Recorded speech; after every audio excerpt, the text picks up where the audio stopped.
Okay, hello everyone. My name's Carter. This is 1997, step one, question two on the theme of differentiation. All right, let's get straight into it.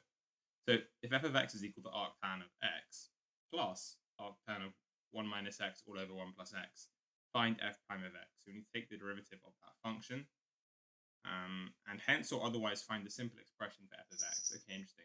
Well, I think first of all, we take the derivative and see what we notice before we can really think about what that simple expression even means. Like, what does that even, what's simple to them? But it will make sense, I guess, after we take the derivative. Um, and before we take, well, obviously, to take the derivative, we need to be able to effectively differentiate arctan of x, right? Because f of x, obviously, we've defined as, I don't know why my pen's in green, but I'm going to stick with it because I kind of like it. So we have f of x, which is equal to arctan of x, add arctan of 1 minus x, all divided by 1 plus x. Okay.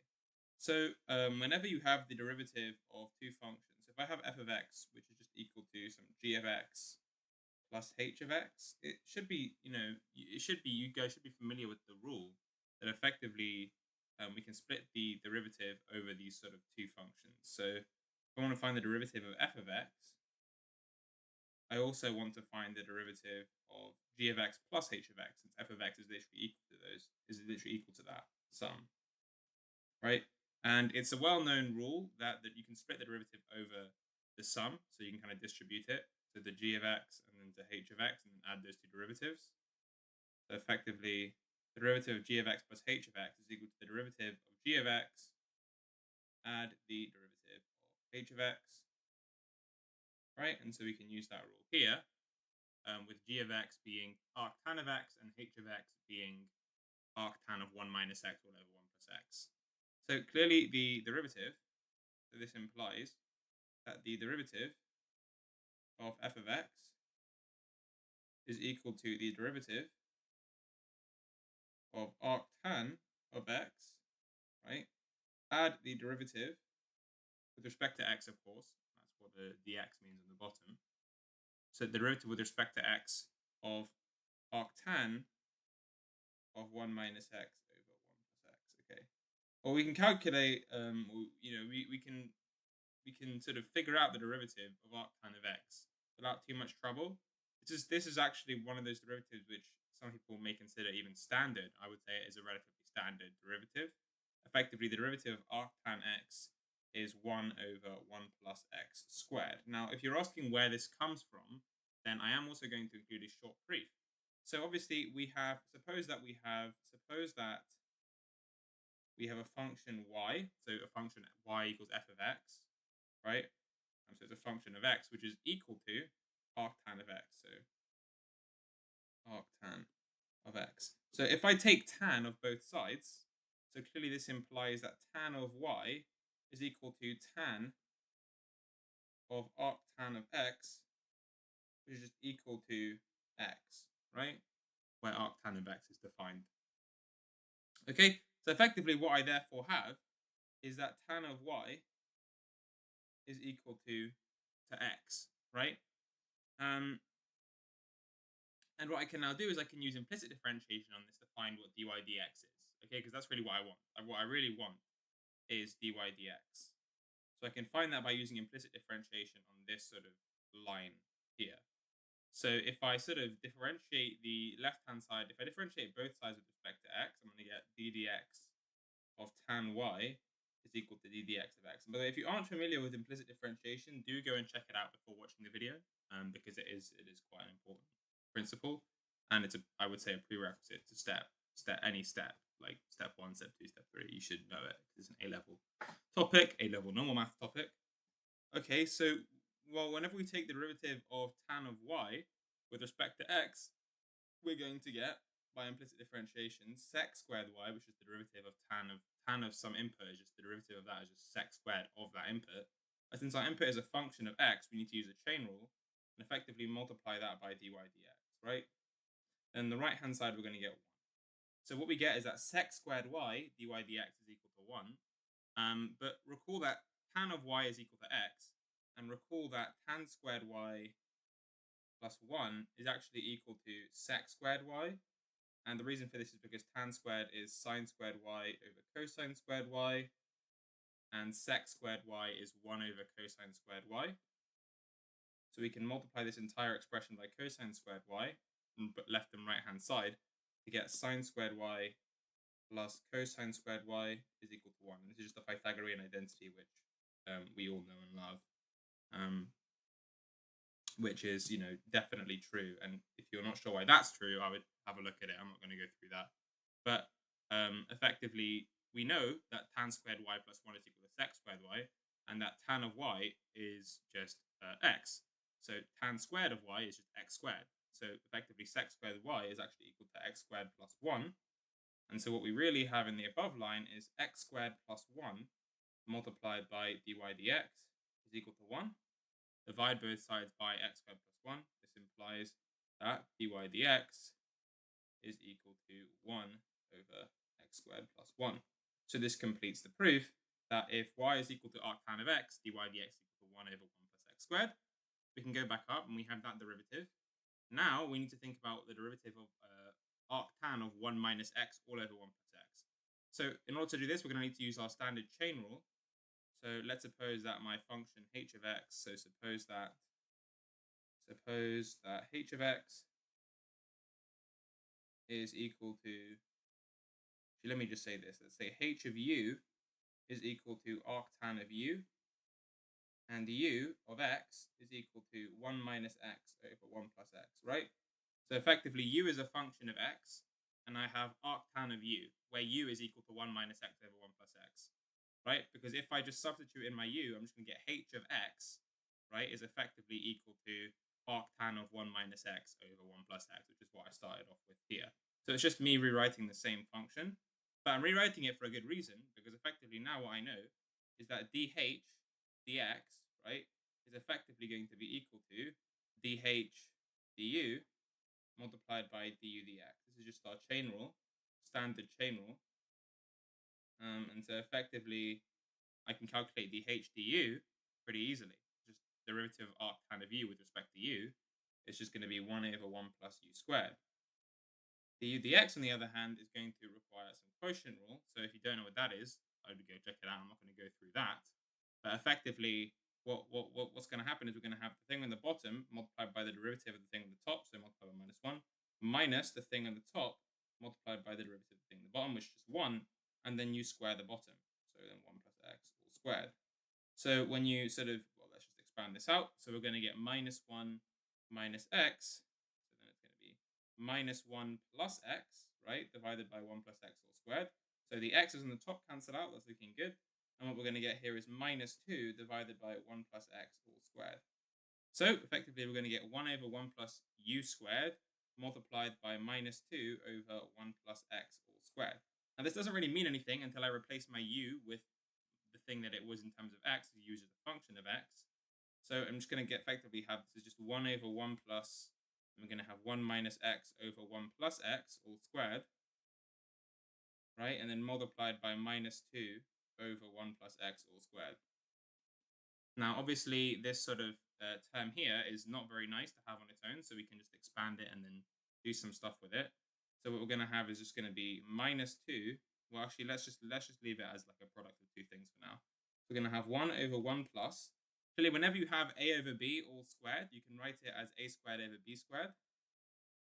So we can do that here, right? So we're just going to have 1 minus x all squared divided by 1 plus x all squared, then multiplied by minus 2 divided by 1 plus x all squared. Now, clearly, if we just multiply this 1 plus x all squared through, effectively, we're just going to be doing this. So we're going to have minus 2 divided by, so 1 plus x squared multiplied by 1 plus 1 minus x all squared over 1 plus x all squared. Now, when you multiply this through, it becomes clear that 1 plus x squared times 1 is just 1 plus x all squared, and 1 plus x all squared multiplied by this quotient, the 1 plus x all squared are going to cancel out and just give you 1 minus x all squared.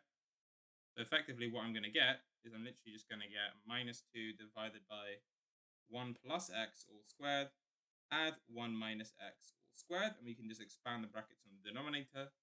Gives us minus 2 divided by 1 plus 2x plus x squared, add 1 minus 2x plus x squared. So the 2x minus 2x cancel out. So we end up with, and I should really be zooming out here because I'm kind of like having to move every second. Minus 2 divided by 1 plus 1 is 2 plus x squared plus x squared is plus 2x squared. We can divide top and bottom by 2, and we simply just get the derivative of that function was the derivative of h of x, or h of u. Really, h of u is just a function of h, because we had h of u was equal to arctan of u, but u is a function of x. So really, h of x. So the derivative of h of x with respect to x is actually just going to end up being minus 1 over 1 plus x squared, right? So effectively, if we just go all the way back, h of x, right, dh dx is effectively the same as me taking the derivative of arctan of 1 minus x over 1 plus x.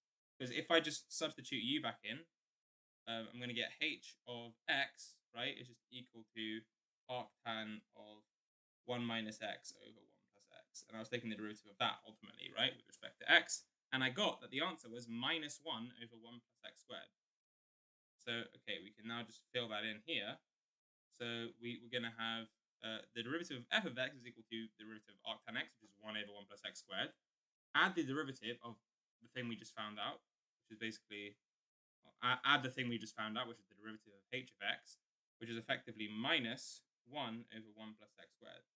So when we combine this stuff together, we're going to get 1 over 1 plus x squared minus 1 over 1 plus x squared, which is going to give you 0. So all in all, we know that the derivative of f of x is actually just 0, right? Well, that's quite interesting, and it gives us some insight into actually what's going on here. Because effectively, our function f of x, it was not some, like, it wasn't just a constant, right? It was an actual combination of, these sort of arctans, right? So even though it sort of looked non-elementary, not non-elementary, but even though it looked complicated, what we're noticing is that the derivative is 0. And if the derivative of anything is 0, then the thing that we are considering in the first place must be a constant, okay? Simply because, think about 4, for example. If I differentiate the number 4 with respect to x, I'm going to get 0. Differentiate 10 with respect to x, I'm going to get 0. If I have anything that has any x term in it, right? So, for example, like 5x, and I differentiate it, I'm going to get 5, right? Unless I have 0x, which is the same thing as 0. So, effectively, that's a degenerate case. But ultimately here we have that the derivative of f of x equals 0. So we know that f of x is a constant for all x where it's defined. For all x where it is defined, right?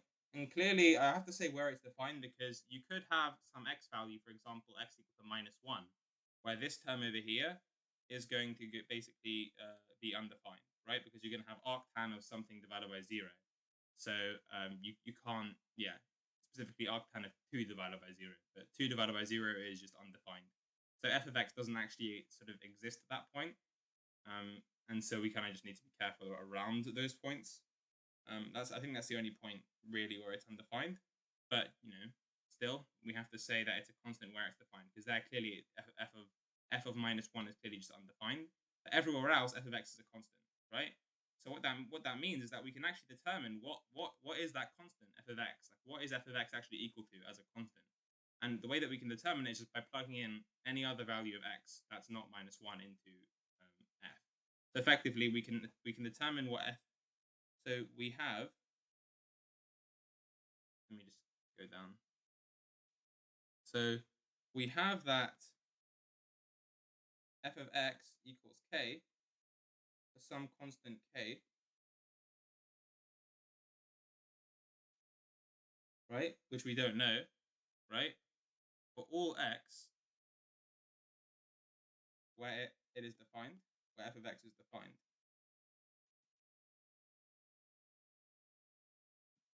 Right? So we find this constant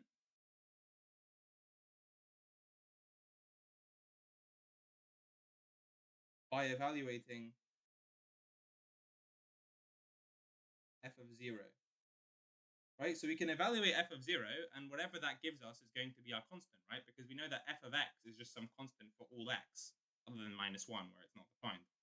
But effectively, our function is just a constant for all x. It doesn't matter what thing I plug into it. As long as I get an output, it's not undefined, that output will always be the same. It's a constant function. And when I take the derivative, I get 0.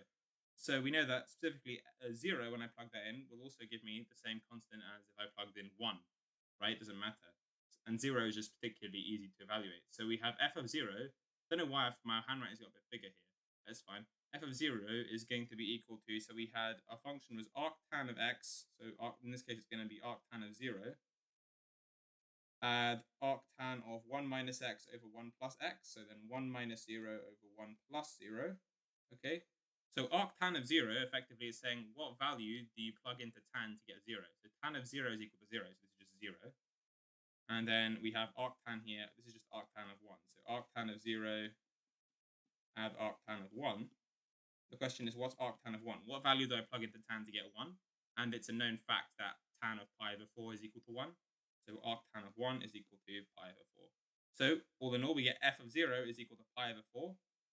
So f of x is equal to pi over 4 for all x where it is defined. Okay. And so, that you can understand then what they meant when they said find the simple expression for f of x, right? Because that is pretty much as simple as it gets, right? F of x equals pi over 4. So that being said, you should be pretty confident with the answer and be like, yeah, that's not too bad of a question, and move on. Okay, the second part of the question here is like, suppose that y is a function of x with 0 less than y less than the square root of pi over 2, and we're given that x is equal to y sine of y squared. Okay, interesting. So it's kind of unconventionally written there, right? Because you're typically used to seeing like y is equal to some function of x. And we're actually told that y is a function of x, but they've written x as a function of y as well. So that's very interesting. And we're also told that x is between 0 and the square root of pi over 2. What I will say, though, is that these bounds here, they're a bit misleading. I mean, you're sort of thinking, why are they there? And I'll be honest with you, the only reason why they're there is so effectively we can say that y is a function of x. Simply because if I sort of try and graph that function, I'm going to get something that looks like this. And the problem is simply that you can see here that, let's just try x is equal to 1. If I try and plot x is equal to 1, you can see there literally is one x value that gives you two y values. And for a function, like, you need to have each x value only giving you, at most, one y value at a time. Like, you're not going to have one x value plotted to two y values at the same time, as you can see here, right? So with a function, if I just zoom in here, I can zoom in enough such that you can only see on an interval, my face is in the way, but on an interval, you can clearly only see here that this x value only has one sort of corresponding y value. But if I zoom out far enough, I actually see it has two, and probably if I zoom out even further, it gets worse. So effectively, the point is, all they're doing is they're restricting the function such that it isn't, they're restricting this sort of mapping such that it becomes a function. But it's kind of like not important for the question. So I thought I would touch upon it since, like, I think that's a nice thing to talk about. But I don't think it's very relevant for the question. And so I think that these bounds are very misleading and kind of not important. I mean, they are implicitly important, but like, you could do this question sort of unknowingly without knowing that, like, the reason for those bounds, if you know what I mean. So they're sort of like, they're there for a good reason, but it's slightly just, it's not really the most important in terms of just doing the actual math to solve the question. But anyway, so we're given that x is equal to y sine of y squared, and we need to show that for this range of x, dy dx is equal to y over x plus 2y squared times the square root of y squared minus x squared. Okay, very interesting. So obviously, let me just sort of go down. So for this part of the question, we're given, so this is part II, we're given that x is equal to y sine of y squared, right? So effectively, they've sort of, instead of, obviously we're told that y is also a function of x, so it's not just like y by itself, but effectively we're writing x as some sort of function of y, but we also told that y is a function of x. So I guess the question is, like, how do we actually find dy dx from this? Well, it's kind of slightly tricky from here, just by looking at it. What we do definitely know how to do or at least is easier to calculate, is dx dy, right? Because we can calculate the derivative of x with respect to y. And effectively, we can just use the product rule to do that, right? So if I try and calculate dx dy, what I'm going to get is the derivative of y, which is 1 times sine of y squared. This is the product rule, by the way. So if you aren't familiar with the product rule, also stop the video here and go and check that out. But obviously, using the product rule, we have the derivative of y, which is 1 multiplied by sine of y squared. So that's just sine of y squared. Add y times the derivative of sine of y squared. So the derivative of sine of y squared is effectively just going to be cosine of y squared multiplied by 2y. So that's just another application of the chain rule, right? So effectively, if I have g of x is equal to sine of y squared, and I let y squared equal u, then I'm going to get u of y. Then effectively what I'm going to get is, sorry, I said g of x equals sine of y squared. I mean, if I have g of y equals sine of y squared, and I let y squared equal u of y, then effectively what I'm going to get is that g of u is equal to sine of u. And then I can calculate dg dy by effectively just doing dg du multiplied by du dy. That's our chain rule. And so I did dg du, the derivative of sine of u with respect to u, that's just cosine of u. And then du dy, well, that's just 2y, right? Because the derivative of y squared with respect to y is 2y. Remembering that u is y squared, we get this is just cosine of y squared times 2y, right? And so that's where I got the thing up there. So effectively, dx dy is sine of y squared plus y times cosine of y squared times 2y. So we can clean that up a little bit, right? So effectively, what we're going to get there, sorry, let me just move this. So effectively, what we end up getting is that this derivative here is equal to sine of y squared add 2y squared cosine of y squared, right? And we can use a fact. So there's effectively a known fact that dx dy is equal to 1 divided by dy dx, right? So this is a fact that we can use here. And I think it's also covered, at least it was covered for me in my A-level course. But even if it isn't covered for you, this is just a sort of well-known fact that we can use here. If you're interested in a proof of that, I won't do it in the video, but do check it out, I guess.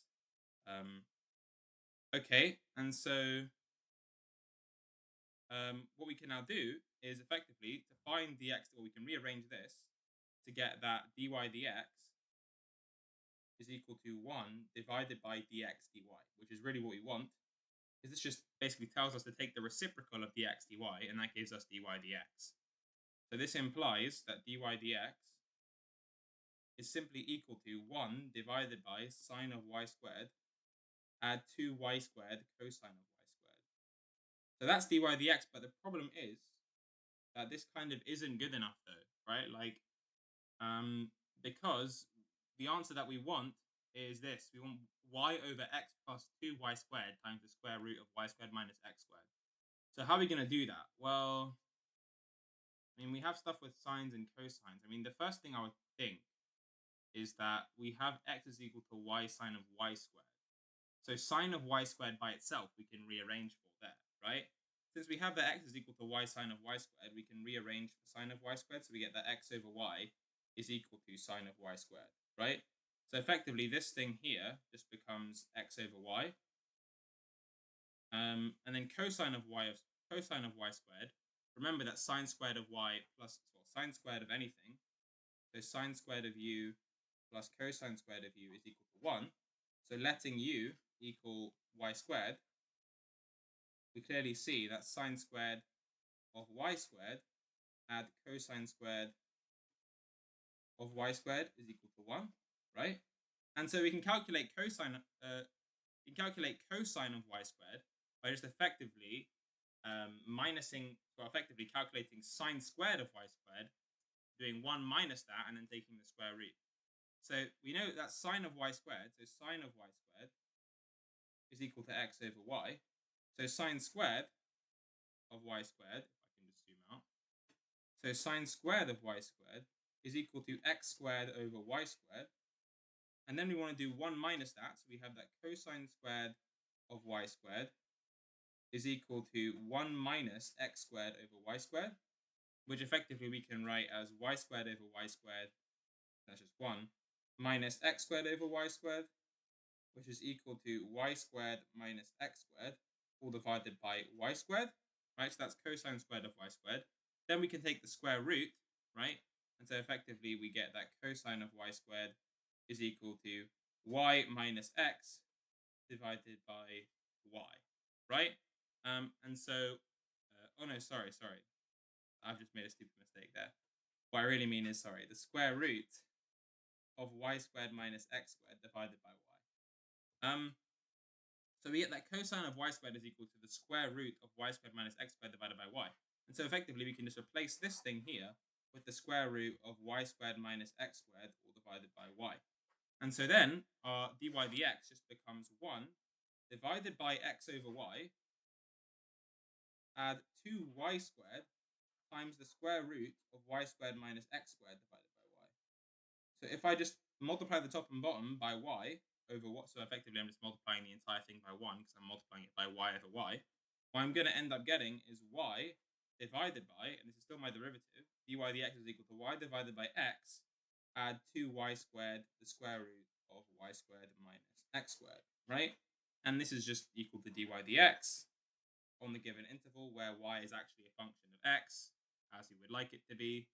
And so this is our answer, right? So this is our derivative. And if we go back up, this is what they wanted us to get, right? They wanted us to get dy dx as y over x plus 2y squared times the square root of y squared minus x squared. And that is indeed what we got, right? So there we go. That's our derivative. And that is the entire question effectively complete. Awesome stuff.